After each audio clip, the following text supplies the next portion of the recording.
Baik, Bismillahirrahmanirrahim. Assalamualaikum warahmatullahi wabarakatuh. Selamat malam teman-teman semua.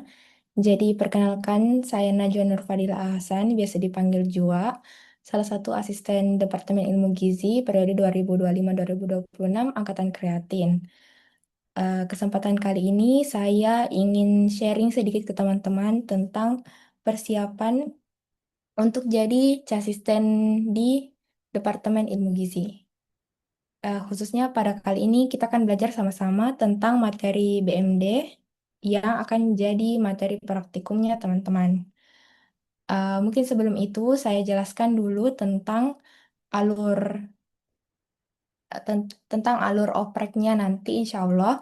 Jadi yang pertama teman-teman itu akan submit berkas. Kemudian kalau sudah lulus berkas, teman-teman akan technical meeting, lalu langsung tes wawancara bersama dokter.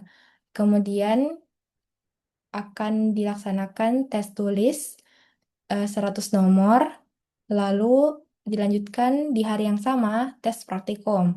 Karena yang teman-teman akan laksanakan sebagai asdos nanti hanya satu praktikum yakni BMD, jadi nanti juga hanya BMD yang diujikan di tes praktikum. Selanjutnya, beberapa hari kemudian, teman-teman akan melaksanakan yang namanya micro teaching, yang penyakitnya akan didapatkan di hari tes tulis dan tes praktikum. Itu singkatnya untuk alur oprek. Terus, kapan oprek? Saat ini kami rencananya akan oprek di tahun ajaran baru atau dekat-dekat tahun ajaran baru, karena pasti teman-teman sudah berlibur ya untuk sekarang. Jadi, mungkin akan dilaksanakan di semester berikutnya. Jadi saya masuk nih dulu dari materi BMD, saya pakai PPT asistensi. Nah, jadi materinya itu ada 5. Di sini ada makro-mikronutrien, lalu ada URT dan satuan penukar, kemudian penilaian status gizi, lalu konsistensi makanan, lalu yang terakhir menyusun menu dan SOAP. Oke, jadi makro dan mikro ini secara singkat adalah zat-zat yang dibutuhkan oleh tubuh kita untuk memenuhi kebutuhan hariannya. Kalau makronutrien itu biasanya hasil akhirnya adalah ATP dan bentuk yang akan diserap oleh tubuh dari makro maupun mikro adalah bentuk yang paling sederhana. Lalu untuk mikro itu ada vitamin dan mineral, bedanya satunya organik yakni vitamin, yang anorganik itu mineral. Di sini saya ada tambahkan tentang di mana saja dia diserap. Ini sumbernya dari PT Dokter Blok G. Nanti saya bagi gini materinya. Terus untuk makro, yang pertama adalah karbohidrat atau nama lainnya hidrat arang. Jadi secara singkat dia itu ada yang karbo sederhana, ada yang kompleks. Kemudian nanti 1 gram karbohidrat akan eh, menghasilkan 4 kilokalori. Jadi kalau misalnya di sini misalnya aduh, ada 20 gram karbo, jadi dibagi dikali dengan 4 karena dalam 1 gram itu menghasilkan 1 gram sama dengan 4. Jadi misalnya 20 gram dia akan hasilkan 80 kilokalori. Misalnya juga dia 20 kilokalori, maka dia 20 dibagi 4 sama dengan 5 gram. Kayak gitu Ji soalnya dari kalimat yang di atas. Selanjutnya, glukosa merupakan bentuk utama karbohidrat yang digunakan sebagai energi, diatur oleh insulin. Terus sumber-sumbernya itu biasanya adalah sumber makanan pokok yang di Indonesia, ada beras, kentang, dan lain sebagainya. Kemudian karbohidrat itu ada yang simpleks tadi dan kompleks. Simpleks berarti dia hanya kurang atau sama dengan 2, ada yang mono, ada yang disakarida. Kalau monosakarida, glukosa, fruktosa, dan galaktosa inilah yang akan terserap oleh tubuh. Terus disakarida itu terdiri dari 2 gula karena namanya saja di. Nah, dia itu akan dipecah oleh enzimnya masing-masing. Misalnya maltosa oleh maltase menjadi 2 glukosa. terus laktosa oleh laktase menjadi glukosa dan galaktosa, terus sukrosa oleh sukrose jadi glukosa dan fruktosa. Ingat ya teman-teman, itu semua ada glukosanya. Pasti ada gugus glukosanya. Terus untuk kompleks ada yang oligo, ada yang poli. Kalau oligo itu biasanya tiga gula, tiga gula hingga kurang dari 10. Terus polisakarida itu sekitar 10. Terus untuk contoh-contohnya ada di gambar. Oh iya, nggak ada di sini jelas penjelasannya ya. Jadi untuk oligo seperti rafinosa, stakiosa, fruktooligosakarida ini adalah probiotik. Probiotik itu berarti makanannya eh mikrobiota usus. Jadi ini sangat baik untuk berkembang biaknya mikrobiota usus. Lalu selanjutnya ada amilum, dextrin, glikogen, dan selulosa.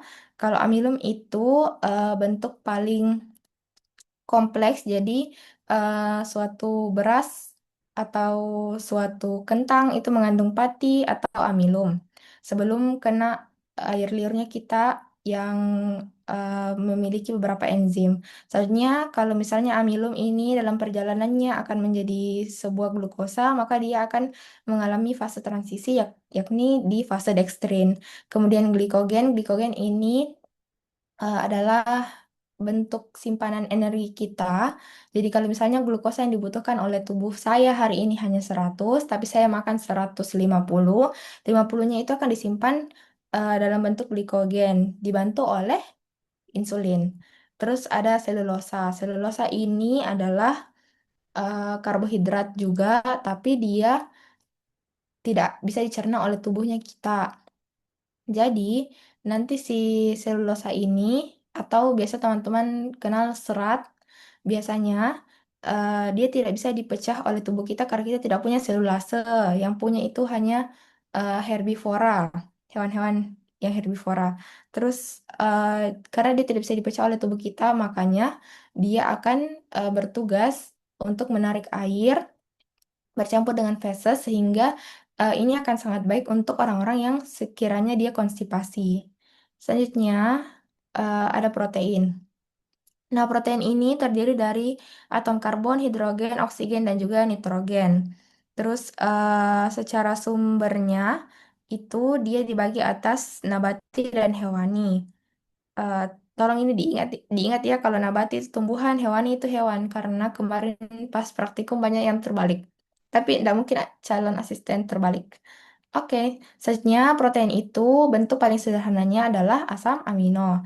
Terus asam amino itu ada yang esensial, ada yang non esensial. Ada yang eh, hanya bisa didapatkan dari makanan. Contohnya seperti maksudnya itu adalah esensial. Ada juga yang bisa didapatkan dari tubuh, yakni non esensial. Untuk cara hafalnya, dulu di SMA ada jadi ajar cara hafalnya ya jembatan keledainya bisa dicari. Terus ya fungsi-fungsinya itu pasti sangat penting untuk pertumbuhan, perkembangan, dan perbaikan sel tubuh. Makanya si karbohidrat dan nantinya lemak itu bertugas sebagai protein sparing action atau dia menghemat protein sehingga protein itu disimpan untuk tugasnya yang lebih spesifik yakni untuk perbaikan sel dan regenerasi sel. Ya contoh-contohnya pasti jelas sih hewani berarti dari hewan dan nabati kacang-kacangan, ada tempe, ada tahu, terus lemak. Lemak ini terdiri dari gabungan gliserol dan fatty acid.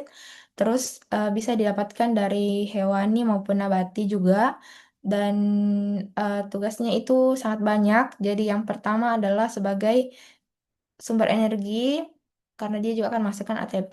Terus melindungi organ tubuh. Jadi lemak-lemak yang ada di subkutan itu sangat penting untuk melindungi dan juga eh, di sekitar organ juga ada lemak itu untuk melindungi organ tersebut. Lalu ada sebagai cadangan energi. Kemudian untuk membantu penyerapan vitamin larut lemak ada vitamin A, D, E, dan K. terus bisa menjaga suhu tubuh, kemudian memberikan rasa kenyang yang lebih lama. Lalu untuk lemak itu ada lemak tak jenuh, jenuh, dan trans. Yang paling berbahaya yakni trans. Oke, jadi lemak jenuh itu ada yang mono, ada yang poli. Jadi bedanya itu adalah di ikatan rangkapnya. Kalau mono berarti satu ikatan rangkap, kalau lebih dari satu berarti poli unsaturated fatty acid. Terus contohnya bisa teman-teman ingat di sini. Terus lemak jenuh. Oh ya, lemak tak jenuh itu tadi bentuknya lebih cair, sedangkan lemak jenuh adalah yang lebih padat. Terus apa lagi ya? Lemak trans. Lemak trans ini dia adalah lemak yang tak jenuh awalnya, yang berubah struktur menjadi lemak jenuh. Tadi kan saya jelaskan bahwa yang cair adalah lemak tak jenuh, yang padat itu lemak jenuh.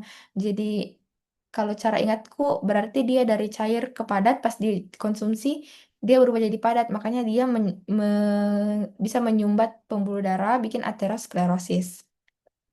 Bisa jadi baca ini ya, contohnya juga. Terus fungsi makronutrien.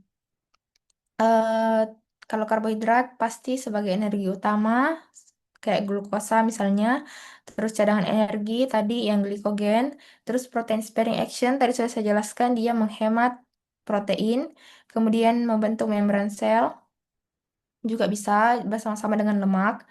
Terus mengatur metabolisme lemak. Jadi lemak ini kalau di teman-teman pasti sudah belajar kalau misalnya orang DM itu bisa menyebabkan kalau orang DM berarti dia tidak bisa pakai glukosa.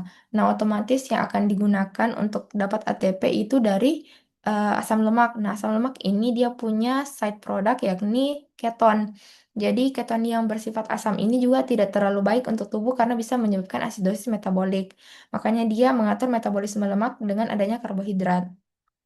Lalu mendukung fungsi pencernaan seperti selulosa yang tadi. Untuk protein pasti dia membentuk antibodi, otot, bisa juga alat transport seperti albumin, terus enzim dan hormon, pertumbuhan dan perkembangan sel, ya pasti, terus keseimbangan cairan juga, em, menyeimbangkan asam basa dan juga sebagai sumber energi terakhir seperti tadi ini protein sparing action.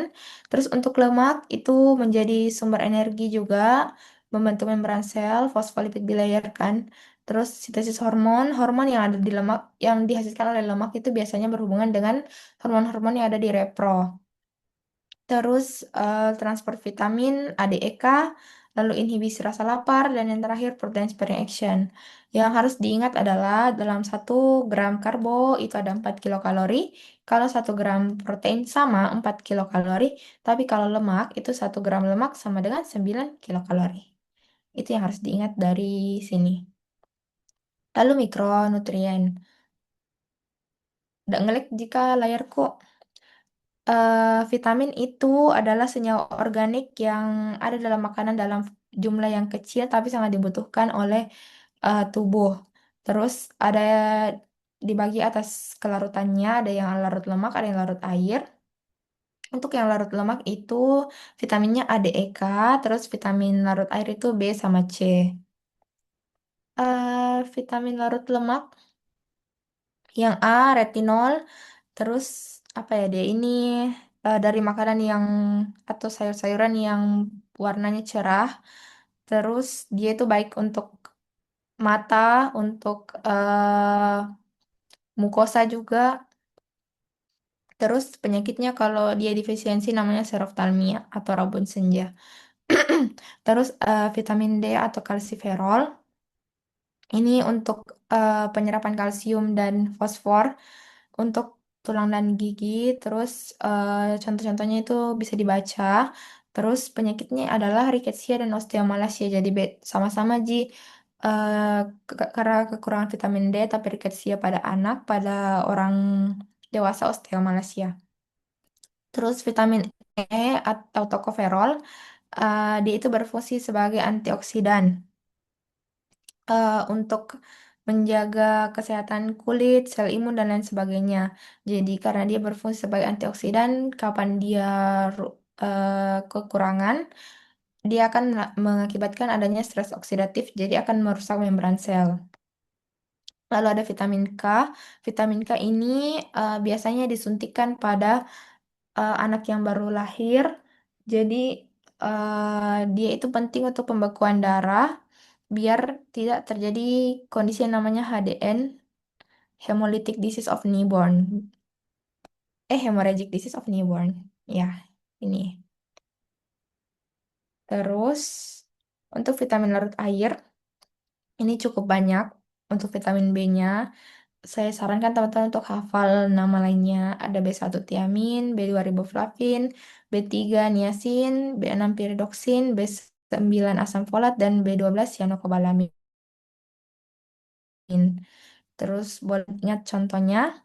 Terus untuk tiap vitamin B itu ada masing-masing penyakitnya. Vitamin B1 beri-beri, vitamin B2 itu ariboflavin.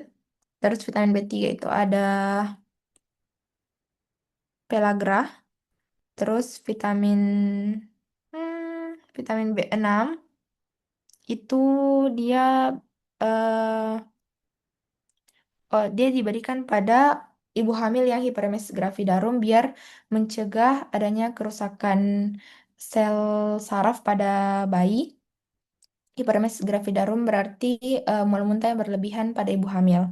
Terus B9 dan juga B12 ini digunakan untuk pematangan sel darah merah. Jadi nanti kalau dia defisiensi dia bisa anemia. Dan juga pada asam folat itu dibutuhkan pada ibu hamil untuk nutrisi janin.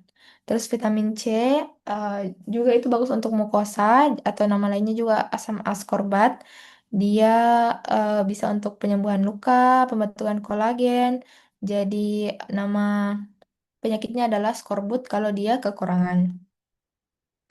Terus untuk mineral di sini dia bedanya sama vitamin itu mineral anorganik.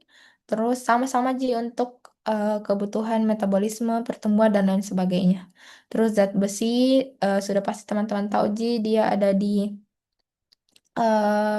reaksi ada di darah juga. Terus dia juga berperan sebagai reaksi redox. Terus ada zinc. Zinc ini untuk membuat 300 enzim. Terus iodium. Kalau dia defisiensi penyakitnya adalah goiter. Terus ada fosfor. Yaitu penting untuk pembuatan penyusunan DNA dan RNA. Nah, di sini ada pertanyaan yang mana bisa dimakan langsung. Sejawab Mina yang dimakan langsung pastinya yang B karena yang A itu masih ada kulit. Ini sudah bisa dimakan. Ini masih ada tongkolnya, masih ada apa ini? Daunnya. Ini sudah dipipil, terus ini masih ada cangkangnya, ini sudah dibuka. Nah, kenapa kita tampilkan gambar ini? Jadi maksudnya gambar ini adalah bridging untuk teman-teman mengerti mengenai analisis berat makanan dan kandungan bahan makanan. Nah, jadi ada yang namanya DABM atau Daftar Analisis Bahan Makanan. Ini adalah takaran per 100 gram atau per 50 gram, ada juga yang per 10 gram, tapi biasanya di nilaigizi.com itu senilai 100 gram. Secara singkatnya, maksudnya adalah teman-teman bisa lihat di nutrition fact suatu makanan. Nanti dia akan jelaskan dalam 100 gram itu ada berapa karbo, ada berapa protein, ada berapa lemak, ada berapa energi. Nah, itu adalah patokan karena itu sudah nilai yang dihitung sebelumnya. Kemudian ada berat bahan kotor atau keseluruhan adalah suatu benda makanan yang diukur atau ditimbang eh, belum dibuka kulitnya kah, belum dibuka pokoknya belum dibuka hal-hal yang tidak dimakan. Misalnya tadi durian masih ada kulitnya, masih ada bijinya, belum daging tok. Atau jagung tadi yang kotor adalah yang masih satu apa lagi namanya satu tangkai, satu bonggol, ya itulah. Terus untuk berat yang dapat dimakan otomatis seperti tadi jagung yang sudah dipipil, durian yang sudah dikupas, dan lain sebagainya. Terus nilai gizi. Oh ya, BGDD atau berat yang dapat dimakan ini biasanya diketahui jadi soal, misalnya apa di sini soalnya ya. Misalnya dalam satu manggis itu ada sekitar 30%. Pasti ditahu di soal. Terus nanti ujung-ujungnya yang akan ditanyakan biasanya adalah berapakah eh, nilai gizi dari 30% manggis tersebut. Misalnya begitu. Jadi nilai gizi ini dia itu akan berpatokan sama DABM dan akan menghitung per BDD ini. Kita ke contohnya nah, di sini apa ya? Nah, berat kotor. Menghitung berat bersih. Jadi neto atau berat bersih adalah berat bahan atau berat kotor dibagi 100 dikali BDD yang diketahui di soal. Misalnya berat kotornya itu ada 130, terus diketahui bisa dimakan senilai 50%. Jadi 130 dibagi 100 dikali 50%. 50 aja ditulis ya, nggak usah nggak usah ditambahi persennya. Terus dapatlah berat bersihnya. Terus nanti dari sini berapa nih Kak? Ya segitulah akan dicari berapa karbonnya, proteinnya, dan lain sebagainya. Lanjut Miki di soal nah. Jadi apa di sini? Satu alpukat. Satu alpukat itu beratnya dengan kulit dan biji 300 gram. Terus DABM-nya itu sekitar 61%. Jadi berapakah si energinya, lemaknya, karbonnya, proteinnya? Dalam 1 gram, 100 gram itu diketahui pasti ada di ini di soal, nggak mungkin teman-teman disuruh untuk menghafal. Ini diketahui atau DABM, daftar analis bahan makanan. Kemudian satu buah alpukat yang masih utuh itu 300 gram.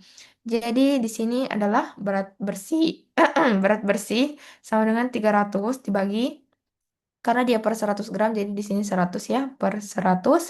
Terus 61 ini dari berat makanan yang dapat dimakan. Sama dengan 183 gram.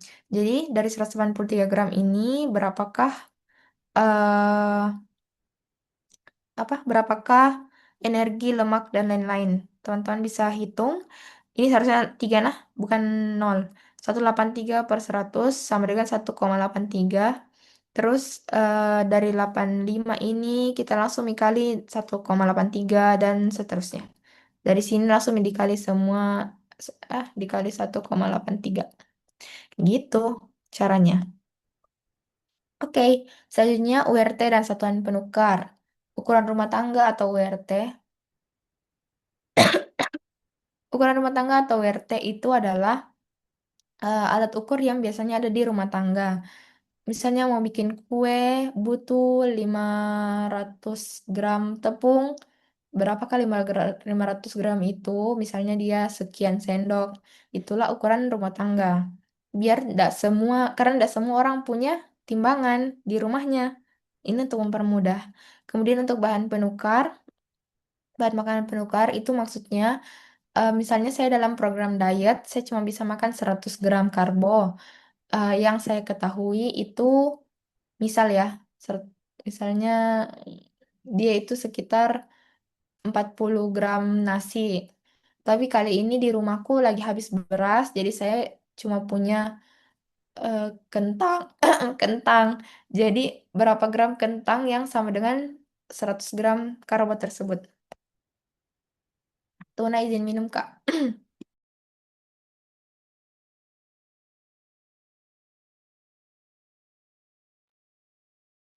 Oke.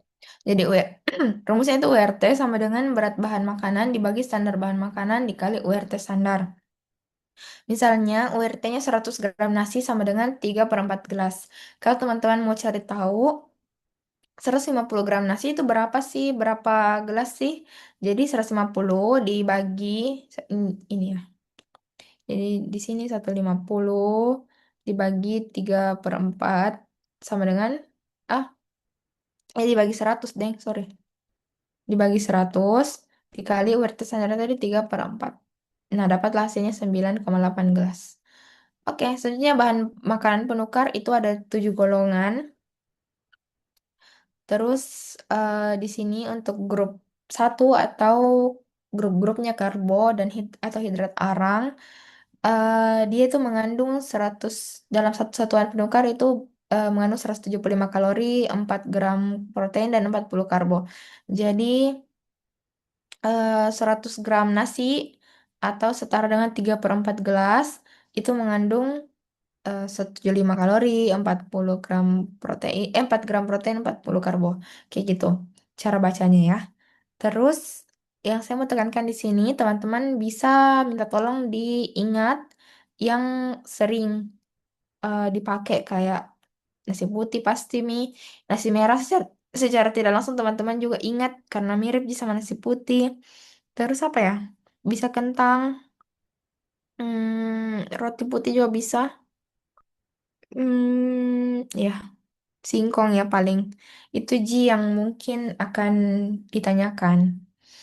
Terus untuk grup 2 sama cara bacanya nah. Jadi setiap satuan penukar, misalnya 35 gram daging sapi atau satu potong sedang akan mengandung 95 kalori, 10 gram protein, dan 6 gram lemak. Dan seterusnya. Untuk di sini bisa dibaca-baca yang sering saja ya susu sapi, telur ayam, terus daging sapi. BTW ini PPT-nya kami ada perubahan sedikit tentang URT karena kita mengikuti peraturan terbaru. Mungkin agak beda sama senior yang lain, jadi nanti saya kirimkan JPT sama penuntun terbaru. Kemudian protein nabati, ya bolehlah tahu. Apalagi ya? Oh, sama ada juga tempe. Tempe, tempe berapa deh? Aku lupa ya. 100 gram kayaknya sama dengan 8 potong. Sama dengan 8 potong. Potong sedang tempe.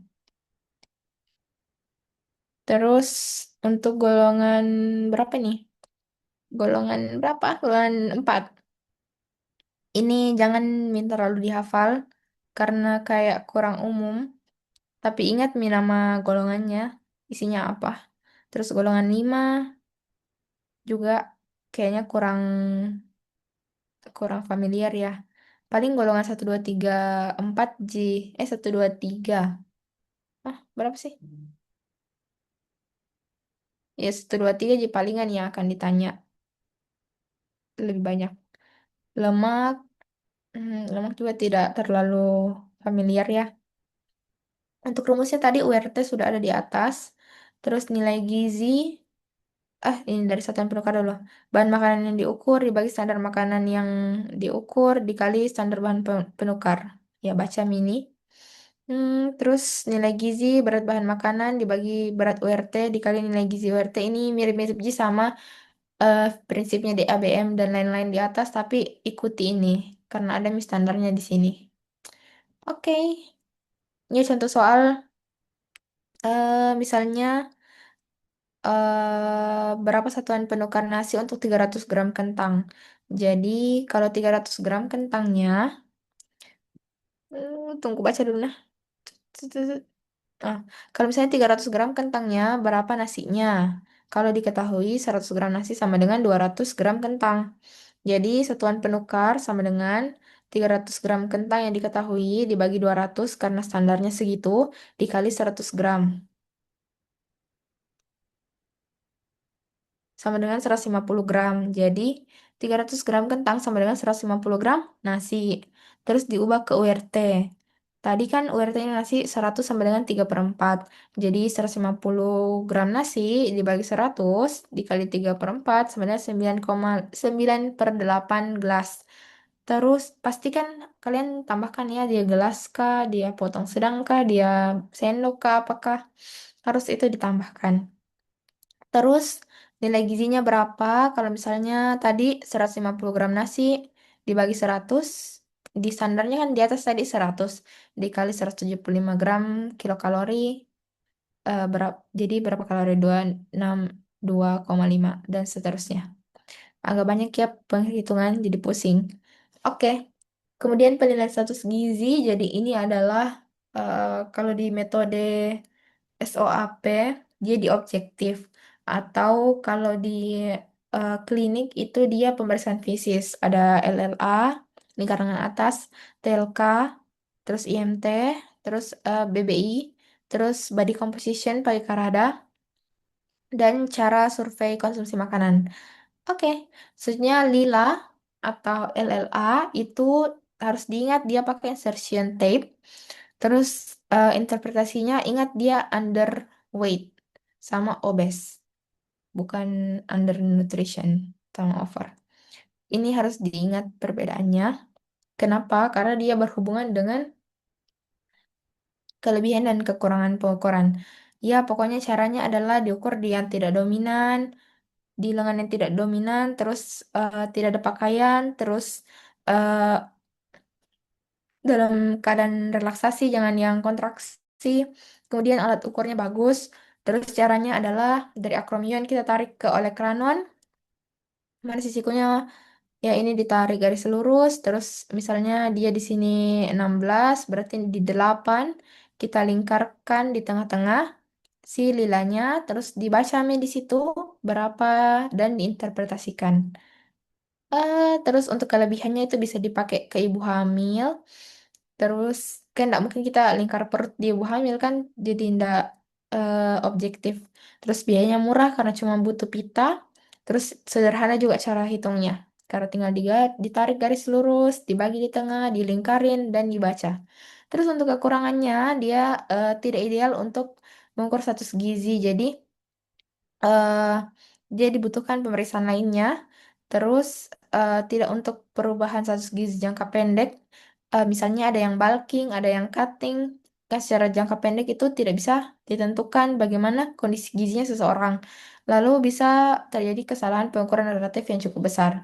Makanya dia cuma menginterpretasikan underweight sama obesitas. Oke, selanjutnya TLK atau tebal lipatan kulit, dia itu pakai skin fold caliper. Terus cara interpretasinya untuk perempuan dan laki-laki itu beda. Nilainya bisa dilihat dan dia pakai under nutrition sama over nutrition. Terus cara ukurnya adalah ditentukan tempat ukurnya, terus dicubit sedikit, lalu dipastikan eh, yang dicubit itu kulitnya, terus dipakai tadi skin fold calipernya, terus dibaca. Gitu sih caranya.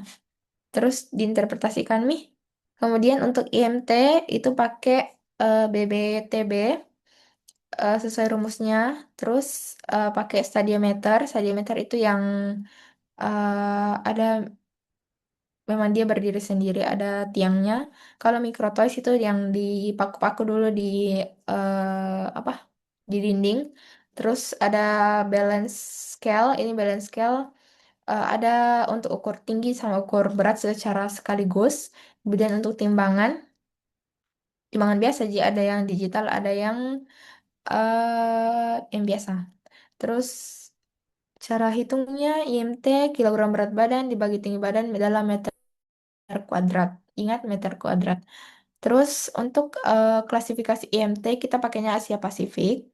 Jadi teman-teman bisa ingat tentang yang ini aja. Yang ini next to know WHO.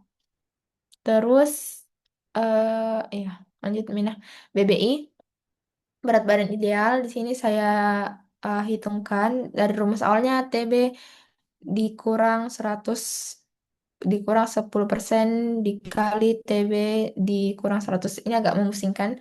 Jadi kan ini sama jadi jangan ada 100% di depannya 100 per 100.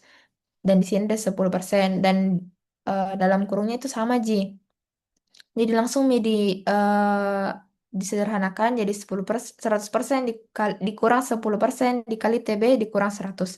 Jadi 90% kali tinggi badan dikurang 100. Ini cara atau rumus yang paling singkat yang bisa diingat. 90% dari TB dikurang 100.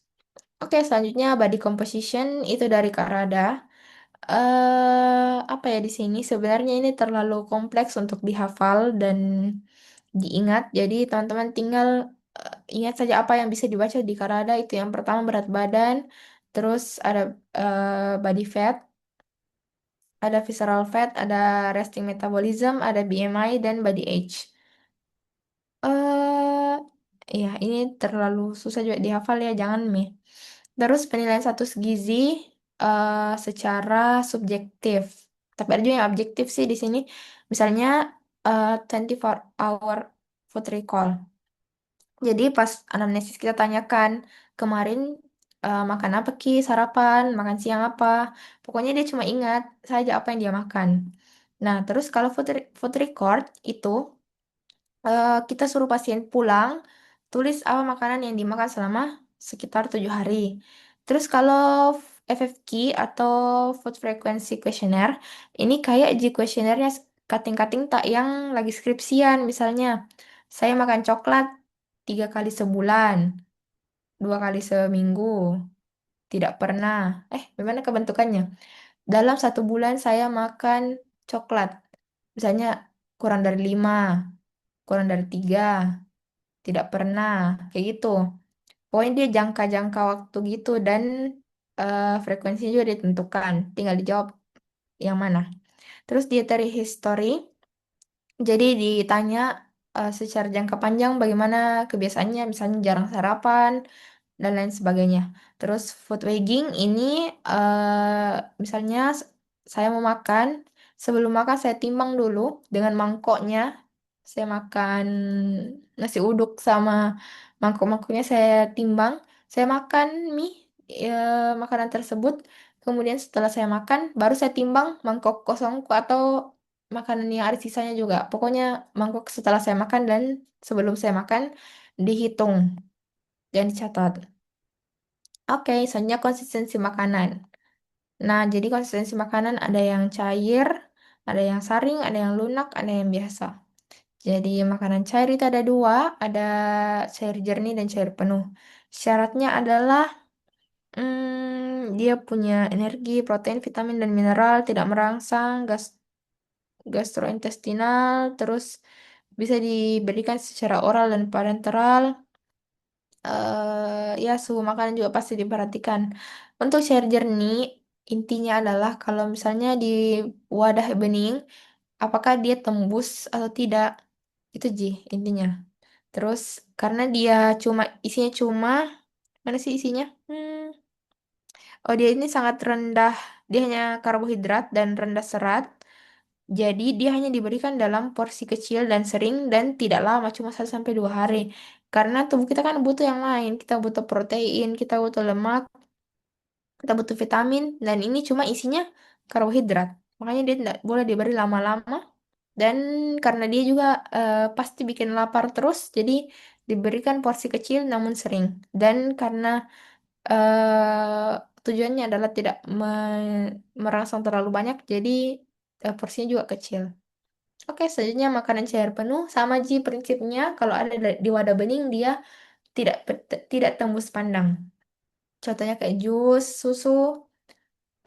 Ya kalau saya soal tanya jus apa, bukan. Kalau saya ada soal yang bertanya cair penuh itu apa saja, kalau kalian jawab kayaknya jus apel, koma jus jambu, koma jus alpukat, kayaknya dibenarkan aja deh. Yang penting 3 contoh misalnya. Terus dia tidak merasa saluran cerna juga dan bisa diberikan lebih lama dibandingkan cair jernih karena dia sudah punya protein di dalamnya kayak susu, terus energi minimal 1 kilokalori per mili. Untuk makanan saring, jadi kalau dia sudah makanan cair tadi dan sudah selesai waktu pemberiannya, selanjutnya dia naik tekstur ke saring. Jadi dia itu sebenarnya makanan lunak, jadi tapi melalui proses penyaringan, jadi lebih gampang lagi untuk dicerna. Jadi isinya itu cukup rendah serat, ya karena seratnya sudah disaring ya. Terus porsinya juga kecil dan sering, jangan terlalu panas, jangan terlalu dingin. Kalau lunak itu bisa ya di sini kata kuncinya adalah dikunyah. Dari mulai lunak itu kita sudah mulai mengunyah. Kalau di atas atas itu kayak ditelan saja langsung. Ya, baca Mila ini panjang sekali Bella. Dan makanan biasa dimakan seperti orang sehat pada umumnya. Terus ini ada tambahan materi teman-teman tidak dapat sebelumnya pas BMD tentang uji konsistensi makanan. Jadi ada namanya uji tetes garpu itu untuk kekentalan dan kohesivitas. Jadi kalau misalnya apa ya? Makanan cair, cair penuh atau saring di MPASI misalnya. Kalian mau lihat dia apa seberapa kental dan seberapa lengket. Berarti ambil garpu, teman-teman bisa celupkan garpu, terus diangkat dan dilihat tetesannya untuk lihat kental dan lengketnya. Kayak gitu, Ji. Terus kemiringan sendok, kelengketan dan kemampuan makanan untuk mempertahankan bentuknya mirip, Ji. Jadi diambil makanannya pakai sendok, terus dijatuhkan, dimiringkan sedikit, terus dilihat bagaimana kelengketannya makanan tersebut. Lalu uji sumpit, ini mirip, Ji, sama uji tes garpu, tapi ini kalau tidak ada garpunya. Mirip sih.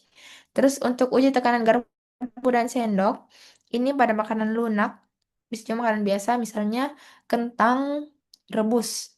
Terus teman-teman mau lihat ini sudah seberapa lembek teksturnya, jadi diambil pakai sendok, terus dipencet pakai garpu. Tergambar di pasti toh. Terus uji jari ini yang paling mudah karena tinggal dicubit saja pakai jari apa nih? Jari telunjuk sama jari, ibu jari untuk dilihat bagaimana teksturnya. Oke, selanjutnya yang terakhir nih, Alhamdulillah. SOAP. Ada subjektif, objektif, assessment, planning, and evaluation. Sebenarnya mirip sekali sih sama pemeriksaan pada umumnya di semua penyakit ya. Subjektif berarti kita cari dia anamnesis. Sama juga tadi yang food frequency recall. Apa kata di atas semua itu 24 hour food recall adalah semua itu di atas itu pakai subjektif karena menurutnya saja pasien. Terus objektif ada penilaian status gizi atau PEMFIS juga bisa digunakan. Terus asesmen ini kita sudah dapat info dari secara subjektif dan objektif, baru teman-teman bisa menentukan diagnosa. Terus planning ini misalnya kita bikinkan menu menu diet untuk pasien. Terus evaluation dari planning tadi apa apa luarannya, apakah perbaikan, perburukan, apakah harus ditingkatkan, dikurangi dan lain sebagainya. Itu Ji. Ya ini dijelaskanlah caranya. Oh ya, dari sini mau pala. Jadi di asesmen tadi dari teman-teman dapat info tentang tingginya dan beratnya, teman-teman bisa hitung IMT-nya. Dan dari berat badannya, dari tinggi badannya teman-teman bisa lihat berat badan idealnya. Apakah pasien ini berat badannya sekarang ideal atau tidak. Dan IMT-nya apakah normal atau tidak. Lalu ada REE. REE ini pakai rumus Harris Benedict. Saya tidak mau bilang soal secara gamblang, tapi pasti teman-teman akan dapat ini rumus Harris Benedict. Ini adalah suatu keniscayaan yang saya jamin akan muncul. Dan untuk tes nantinya, teman-teman bisa tulis saja rumusnya dan input nilai. Misalnya dikasih tahu BB-nya berapa, TB-nya, U-nya berapa, tulis mi dulu ini. Atau teman-teman mau langsung input juga nggak apa-apa, tetap jadi dibenarkan karena pasti waktunya akan sangat terbatas nanti. Untuk perempuan dan laki-laki berbeda cara hitungnya dan ini harus dihafal wajib jip jip jip. Oke. Lalu dari tadi REE atau Resting Energy Expenditure atau energi yang digunakan saat kita tidak ngapa-ngapain, itu akan berlanjut ke TDEE apabila ada diketahui activity factor dan injury factor dari seorang pasien. Ya, di sini akan diketahui jadi soal. Terus dari situ kita bisa lihat berapa kebutuhan energi totalnya pasien dan ditentukan batas adekuatnya itu plus minus 10% dari total. Tentang total energi, total karbo, total apa, pokoknya semua plus minus 10. Ya ini contoh soal ya mirip. Yang sudahlah, ini tinggal penerapannya saja ke bawah. Sudah, mungkin itu saja ya yang bisa saya bawakan materinya. Terus saya mau kasih tips and trick untuk nanti insya Allah apa seleksinya. Untuk tes dari micro teaching modul yang paling gue ingat. Micro teaching itu yang pertama, kalau misalnya ada organisasi manapun yang membuka coaching sama kakak-kakak gizi, entah itu angkatanku atau kakak-kakak di atas lagi, teman-teman boleh gunakan kesempatan itu untuk ikut karena pasti teman-teman akan punya gambaran bagaimana pertanyaan. Bisa jadi juga kita-kita yang bertanya nanti di hari H, atau bisa jadi itu adalah pertanyaan yang kita dapatkan waktu kita dulu jadi peserta oprek. Itu yang pertama. Terus yang kedua, kan PPT itu isinya tentang suatu penyakit. Jadi nanti ada definisi, etiologi, manifestasi klinis, part of pemeriksaan, dan lain sebagainya. Terus sampai di tata laksana, dan yang ditekankan adalah tata laksana gizi. Begitu inti dari PPT. Terus tata laksana gizi itu tidak semua ada di internet, ada yang di jurnal lah, ada yang di manakah. Saya hackku adalah aku cari temanku yang jurusan gizi dan punya buku IPB gizi. Di situ cukup bagus untuk materinya karena dia itu bentuknya mirip sama PPT-nya PPT-nya praktikum G yang ada makanan apa yang dianjurkan, yang dihindari dan yang dibatasi. Jadi beda itu nah yang dihindari, dibatasi dan dianjurkan. Terus apa lagi ya? Itu sih untuk tipsnya kalau mikro. Boleh juga disiapkan bahasa Inggris, siapa tahu digunakan saat mode-mode terancam. Boleh. Terus untuk tes tulis, materinya semua materi gizi dari BMD sampai intro. Kecuali kayaknya forensik deh yang nggak ada pasti gizinya. Dan yang saya sarankan adalah belajar siklus hidup karena kalau tidak salah dia ada 4, ada tentang gizi buruk, tentang vitamin, tentang eh, nutrisi pada anak dan nutrition di geriatrics. Terus apa lagi ya? Saranku juga bisa dipelajari eh, tadi nama lain vitamin, terus untuk apa, terus contohnya di makanan apa, dan bisa dipelajari provitaminnya. Jadi kalau misalnya vitamin A itu awalnya dari beta karoten dan lain sebagainya. Cari minda. Semua juga ada provitaminnya, tapi ya baca milah. Terus apa lagi ya? Hmm, untuk bab penyakit blok yang saya paling ingat itu banyak di uro. Ya lumayan banyak di uro soal-soalnya kemarin. Terus untuk ujian praktikum karena tinggal satu jadi hafal mini semua BMD kalau bisa atau pahami. Oh iya sama praktikum tadi kan ada tentang penilaian, aduh tentang penilaian status gizi. Nah penilaian status gizi itu saya tidak menutup kemungkinan akan ada station teman-teman disuruh coba mengukur, tapi tidak mungkin karena ada scan. Tapi tidak tahu ya. Siapa tahu ada atau misalnya teman-teman disuruh URT timbang beras berapa berapa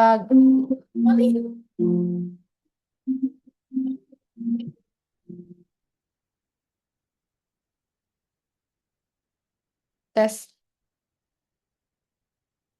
Oke, sorry ya, ada telepon Kak. Apa tadi aku bilang? Tunggu, tunggu.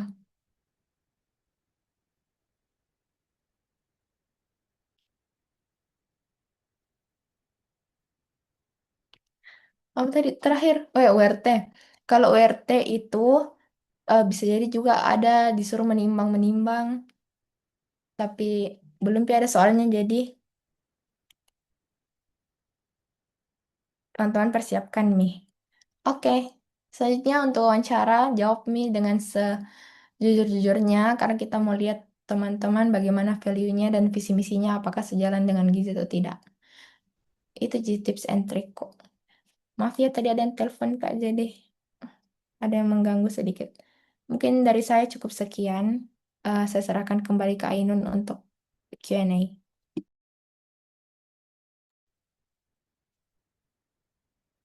Baik, itulah tadi pemaparan materi BMD oleh Saudari Najwa. Terima kasih kami ucapkan kepada Saudari Najwa atas pemaparan materi yang sangat informatif dan juga tips dan trik ataupun spill-spillan yang sangat bermanfaat kepada para calon asisten Departemen Ilmu Gizi. Selanjutnya, kami membuka sesi tanya jawab kepada teman-teman peserta. Apakah ada yang ingin mengajukan pertanyaannya? Boleh segera untuk raise hand ataupun boleh pertanyaannya diketik di chat Zoom. Kami tunggu sampai 21:12.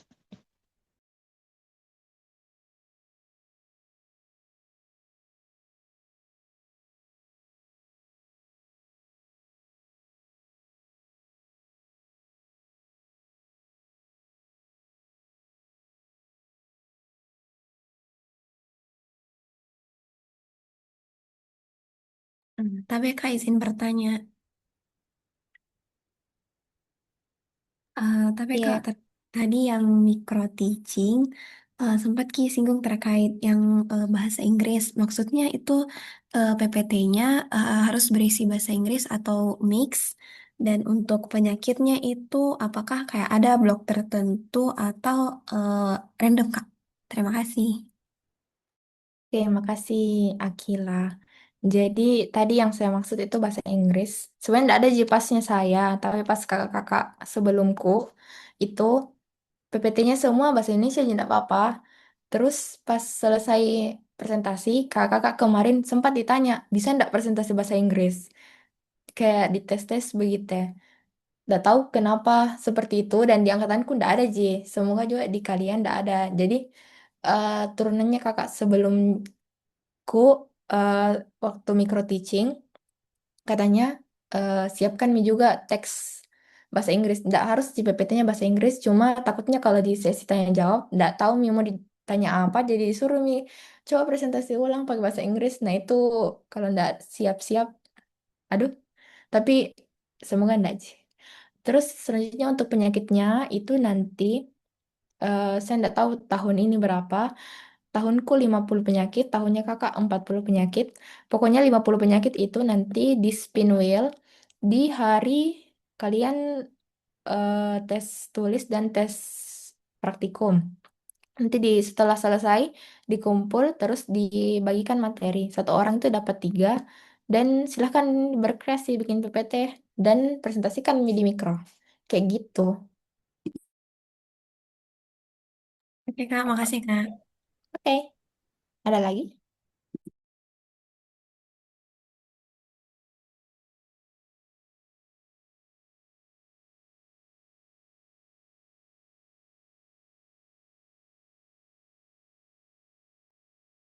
Oke, jika ada yang masih ingin ditanyakan, kami tunggu sampai jam 21:15.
Baik, karena sudah tidak ada lagi pertanyaan, maka sesi tanya jawab sudah selesai.